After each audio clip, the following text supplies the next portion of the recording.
चे बाप दिल्लीमध्ये, कारण याच मिंद्यांनी सांगितलं होतं लोकसभा निवडणुकीच्या आधी की मोदी आणि शहाना मी खास धन्यवाद देतो की त्यांनी मला शिवसेना आणि निशाणी दिली.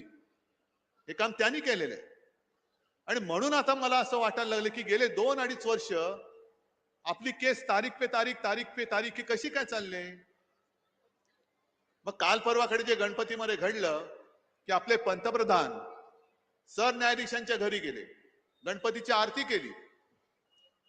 मग ती आरती केल्यानंतर लगेच काँग्रेस आपलं भाजपवाल्यांनी फोटो ट्विट केले की तुमचे सुद्धा पंतप्रधान मनमोहन सिंग होते तेव्हा इफ्तार पार्टीमध्ये त्यावेळेचे न्यायाधीश आले होते.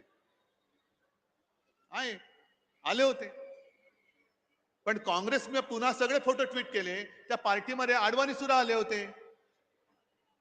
पार्टी दिली होती, ती पार्टी चूक का योग्य की अयोग्य हा दुसरा भाग झाला.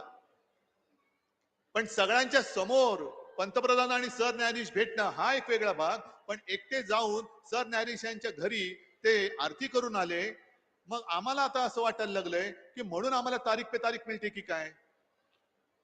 तरी सुद्धा एक बरं झालं मी मगाशी सभेत बोललो की ज्या पद्धतीने शिवसेनेची केस आतापर्यंत निकालात निघायला पाहिजे होती, पण निकालात निघाले नाही. तारीख पे तारीख आता 21 ऑक्टोबर दिलेली आहे, म्हणजे अजून 1 महिना आहे. माझं मी सरन्यायाधीशांना विनंती करतोय की आमचा न्याय विश्वास आहे, जरूर आहे,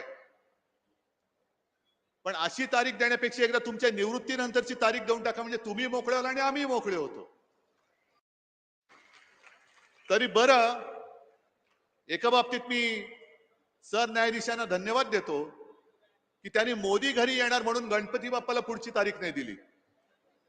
किंवा मोदी येतात घरी, आज वेळ नाही, तू पुढच्या तारखेला ये, 21 डिसेंबरला ये.